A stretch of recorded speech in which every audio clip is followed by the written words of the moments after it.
Welcome to math axis. तो आज इसमें हम लोग बात करने वाले हैं कि जो आने वाला क्लास 10th का टर्म 2 का मैथ्स का पेपर है उसमें हम लोग मोर देन 35 नंबर कैसे स्कोर करें या फिर फुल आउट ऑफ 40 मार्क्स हम कैसे स्कोर कर पाएँ। आज इसी पे हम लोग बात करेंगे, क्योंकि अगर आपका टर्म 1 का एग्ज़ाम खराब हुआ है मैथ्स का तो आपको टर्म 2 में डेफिनेटली अच्छा करना पड़ेगा, ताकि आपका ओवरऑल जो परसेंटेज है, जो मैथ्स का ओवरऑल नंबर है वो अच्छा है। तो इसके लिए हमें टर्म 2 एग्ज़ाम को अच्छा ही करना पड़ेगा। तो आज इसी पे हम लोग बात करेंगे ताकि हम लोग कैसे अपनी प्रिपरेशन करें इतने कम समय में, ताकि जो आने वाला टर्म 2 एग्ज़ाम है उसमें हम लोग मोर देन 35 या फिर 40 out of 40 full number score कर सकें। तो सबसे पहले तो हम लोग बात करेंगे एग्ज़ाम का पैटर्न क्या है क्लास 10th मैथ्स का। तो जो मैथ्स का पेपर है जो टर्म 2 एग्ज़ाम में ये 40 मार्क्स का होगा एंड 10 मार्क आपके इंटरनल होंगे जो इसकी स्कूल प्रोवाइड करेगा। 40 मार्क्स आपको खुद देना होगा, इसका पेपर आपको सब्जेक्टिव फॉर्म में लिखना होगा, और 10 मार्क्स जो कि स्कूल इंटरनल प्रोवाइड करेगा, स्कूल तरफ से मिलेगा। ठीक है, तो पहले तो हम लोग ये जाने तो ये आज की पेपर पैटर्न कैसा है। अब हम लोग जानेंगे कौन कौन से चैप्टर मैथ्स के हैं जो कि आने वाले हैं टर्म 2 एग्जाम के लिए। सबसे पहले जो आपका मैथ्स का चैप्टर है, चैप्टर नंबर 4 क्वाड्रेटिक इक्वेशन आने वाला है। देन चैप्टर 5 है arithmetic progression. Then chapter number 9 है height and distance. Then chapter number 10 है सर्कल। चैप्टर नंबर 11 है आपका construction and chapter number 13 mensuration है। Chapter 14 statics and chapter 15 probability. तो ये आपका सिलेबस है टर्म 2 पेपर का मैथ्स का सिलेबस है।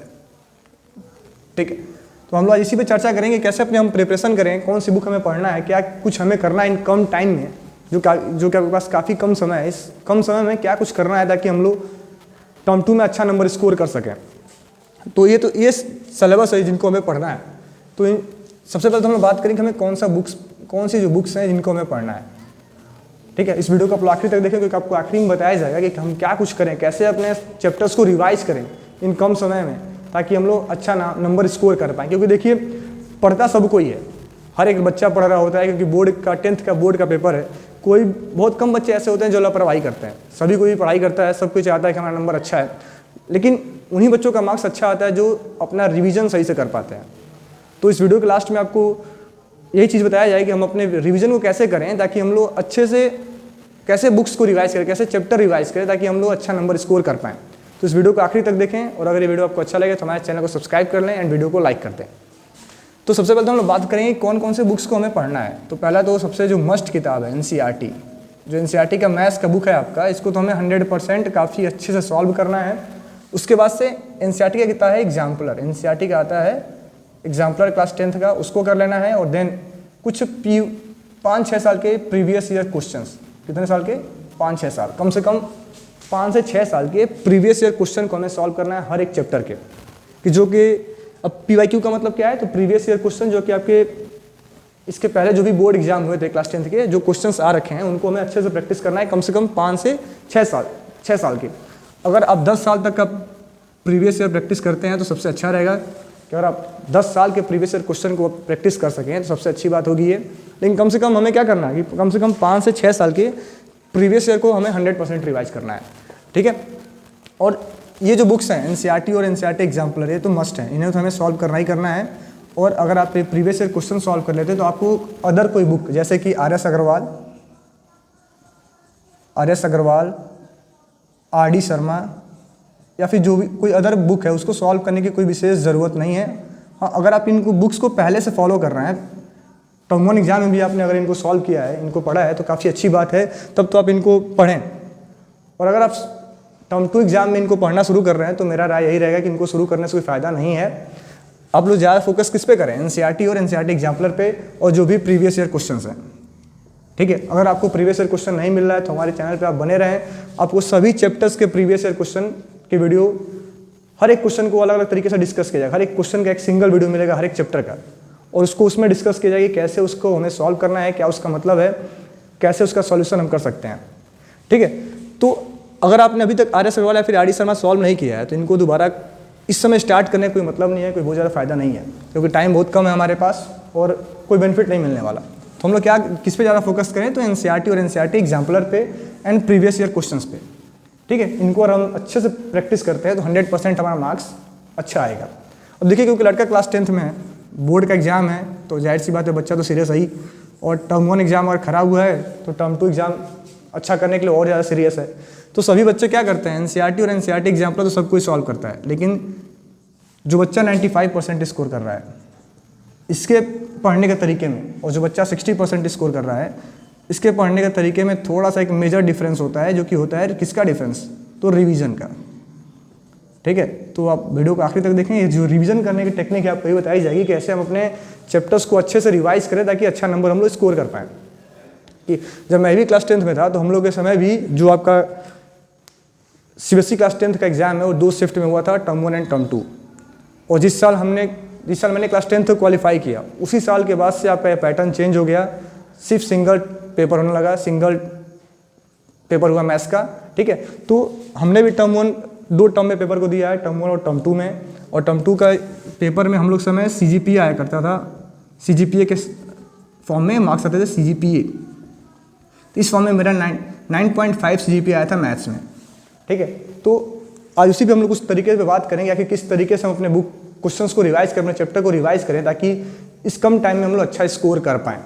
ठीक है, तो इसमें सबसे पहले तो हम लोग कुछ टिप्स पे बात करेंगे कि सबसे पहले तो हमें क्या करना है कि एक पहला काम जो करना है कि जो भी चैप्टर्स हम पढ़ रहे हैं उसका फार्मूला शीट तैयार कर लेना है और उस शीट को रेगुलर बेसिस पे रिवाइज करते रहना है, क्योंकि अगर आपको सभी चैप्टर्स के फार्मूले प्रिपेयर रहेंगे तो आप निश्चित ही अच्छा कर पाएंगे। तो सबसे पहले तो हम जो भी चैप्टर्स पढ़ रहे हैं उस चैप्टर का एक फार्मूला शीट बनाएं और उसको किसी बुक से कॉपी ना कर लें या फिर कहीं से डाउनलोड ना कर लें, उसको अपने लैंग्वेज में बनाएं ताकि आप लोग समझ पाएँ कि किस क्वेश्चन पे कौन सा फार्मूला हमें अप्लाई करना है। और अगर आप खुद से प्रैक्टिस करेंगे, खुद आप फार्मूला शीट क्रिएट करेंगे तो आपको 100% उसका बेनिफिट मिलेगा। तो सबसे पहला काम हमें क्या करना है कि जो भी चैप्टर हम पढ़ रहे हैं उसमें जो भी इंपॉर्टेंट फार्मूले आ रहे हैं, जो भी इंपॉर्टेंट पॉइंट्स आ रहे हैं उनको हमें नोट करना है। ठीक है, देन अब हम लोग जो आगे बात करेंगे, फाइनल बात करेंगे रिवीजन टेक्निक पे कि हमें अपने चैप्टर्स को कैसे रिवाइज करना है। ठीक है, तो उसको बात करने से पहले तो मैं आपको एक और पॉइंट क्लियर करना चाहूँगा, डाउट। कि ये जो डाउट है ये बहुत काफ़ी डिस्टर्ब करता है बच्चों को, डाउट। तो देखिए, हम जब भी मैथ सॉल्व करने बैठेंगे अगर हमें कोई क्वेश्चन सॉल्व करने में डाउट हो रहा है तो निश्चित हम उसके आगे हमें सॉल्व करने का मन नहीं करता है। जब भी आप देखते होंगे या फिर मैं भी जब पढ़ाई करता था तो अगर हम कोई क्वेश्चन मैथ्स का सॉल्व कर रहे हैं उसमें हमें डाउट हो रहा है तो हम आगे सॉल्व करने की कोशिश नहीं करते हैं, क्योंकि जो डाउट हमें हुआ है काफ़ी कन्फ्यूज़ करता है कि भाई ये क्वेश्चन नहीं आ रहा है, क्यों नहीं आ रहा है, इसमें क्या हुआ है। तो अपने डाउट्स को पहले क्लियर करने की कोशिश करें। ठीक है, या तो यूट्यूब से क्लियर करें या फिर अपने स्कूल टीचर से क्लियर कर पाएँ, या फिर जो भी आपके बड़े भाई बहन जो भी हैं उनसे पूछ के अपने डाउट को 100% क्लियर करें, क्योंकि डाउट आदमी को बहुत कंफ्यूज करके रखता है। और जब तक आपका डाउट क्लियर नहीं होगा तब तक आपको आगे क्वेश्चन सॉल्व करने में आपका मन नहीं लगने वाला है, पढ़ने में अच्छा नहीं लगेगा। तो हरदम अपने डाउट को क्लियर करते चलें। ठीक है, और देन अब हम लोग बात करेंगे जो हम लोग का टेक्निक है रिवीजन का, कि आखिर एक 90% वाला लड़का जो 90% स्कोर कर रहा है, 95% या फिर 90% स्कोर कर रहा है, वो अपने बुक्स को, अपने चैप्टर्स को कैसे रिवाइज करता है। ठीक है, क्योंकि जब हम 10th के स्टूडेंट हैं तो हम लोग एनसीईआरटी और एनसीईआरटी एग्जाम्पलर्स या फिर प्रीवियस ईयर क्वेश्चन इन सबको पढ़ रहे हैं और 100% पढ़ रहे हैं, हर बच्चा पढ़ रहा है। ठीक है, तो अब हम लोग बात करेंगे किस पे, रिवीजन टेक्निक पे, कि हमें पढ़ाई स्टार्ट कैसे करना है, अपने चैप्टर को कैसे रिवाइज करना है। जैसे हम एग्जाम्पल लेते हैं, मान लीजिए कि आप एनसीईआरटी की बुक पढ़ रहे हैं और आप चैप्टर 10 का 10.2 एक्सरसाइज पढ़ रहे हैं सर्कल का। ठीक है, काफ़ी कंफ्यूजिंग एक्सरसाइज है सर्कल में, क्योंकि ज़्यादातर इसमें क्या है, प्रूफ करने वाले थ्योरम्स हैं और सॉल्व करने वाले क्वेश्चन है। ठीक है, तो मान लेते हैं कि हम लोग एनसीईआरटी की बुक पढ़ रहे हैं और एक्सरसाइज नंबर 10.2 पढ़ रहे हैं सर्कल का। ठीक है, जब हमने पढ़ना शुरू किया तो हमें कुछ ऐसे क्वेश्चंस मिलेंगे जिनको हम लोग, जो हमारे डायरेक्ट फार्मूला बेस्ड हैं, जिनको हमने जो फार्मूला प्रिपेयर किया है या फिर जो टीचर हमने चैप्टर समझा रखे हैं, ठीक है, उसके वजह से कुछ ऐसे क्वेश्चन आएंगे कि जिनको हम लोग सिर्फ एक बार पढ़ के आसानी से सॉल्व कर जाएंगे। ठीक है, उनमें ज़्यादा हमें डाउट नहीं आएगा, उनको सिर्फ हम लोग पढ़ के और फार्मूला के बेसिस पे उसको हम आसानी से सॉल्व कर लेंगे। कुछ ऐसे क्वेश्चंस मिलेंगे जिन पे हमें हल्का फुल्का डाउट होगा, यानी बहुत थोड़ा सा डाउट होगा। ठीक है, जिसको एक बार हम किसी की मदद से पूछ करके उसको आराम से क्लियर कर लेंगे। और कुछ ऐसे क्वेश्चन मिलेंगे जिन पे हमें क्या है, डाउट है, जो क्या कर रहे हैं, जो हमारे डाउट क्रिएट कर रहे हैं, जिनको थोड़ा समझने में हमें दिक्कत आ रहा है। तो हमें क्या करना है कि जो आसानी से हम समझ गए हैं उसको तो दोबारा हमें रिवाइज करने की हो जाए, कोई ज़रूरत नहीं है।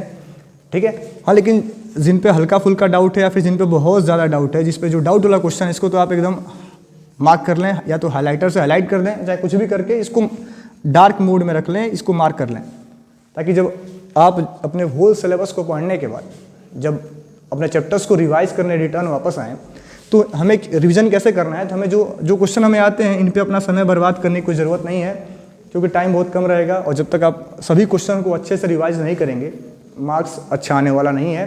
तो जो क्वेश्चन हमने जब पहली बार एक्सरसाइज शुरू किया था सॉल्व करना 10.2 एक एग्जाम्पल है, आप हर एक एक्सरसाइज में यही रूल फॉलो करेंगे कि जब हमने पहली बार बुक को सॉल्व करना शुरू किया तो जिन क्वेश्चन में हमें कोई डाउट नहीं हुआ उनको दोबारा रिवाइज करने का कोई मतलब है नहीं।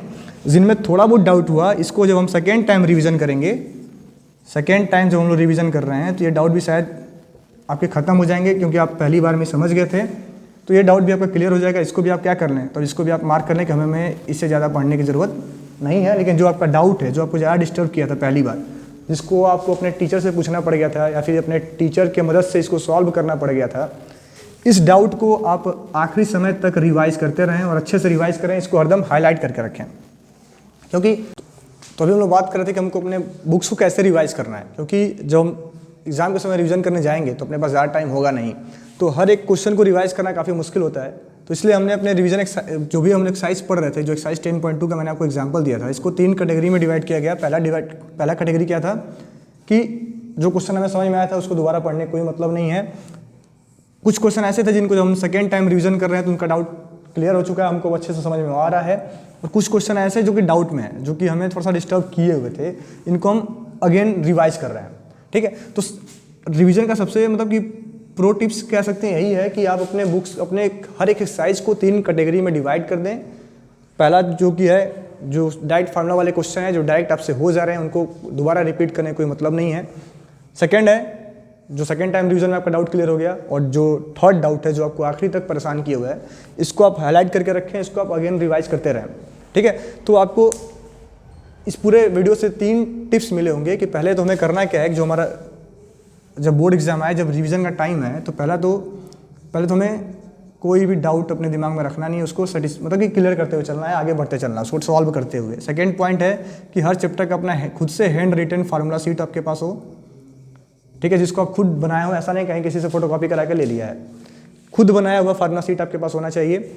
एंड जो भी आपके डाउट्स उनको सेटिस्फाई करते हुए जो भी आपके 5 से 6 साल के प्रीवियस ईयर क्वेश्चन है, मेरा सजेशन रहेगा कम से कम 10 साल का प्रीवियस ईयर क्वेश्चन हम लोग कर लें। अगर 5-6 साल का भी करते हैं तो इनफ है, लेकिन अगर 10 साल का कर जाएंगे तो काफ़ी अच्छा रहेगा। तो ये कुछ टिप्स हैं जिनके वजह से हम अपने आने वाले टर्म 2 एग्जाम में निश्चित ही अच्छा स्कोर कर पाएंगे। तो अगर ये वीडियो आपको अच्छा लगा तो हमारे चैनल को सब्सक्राइब कर लें एंड वीडियो को लाइक कर दें। Thank you.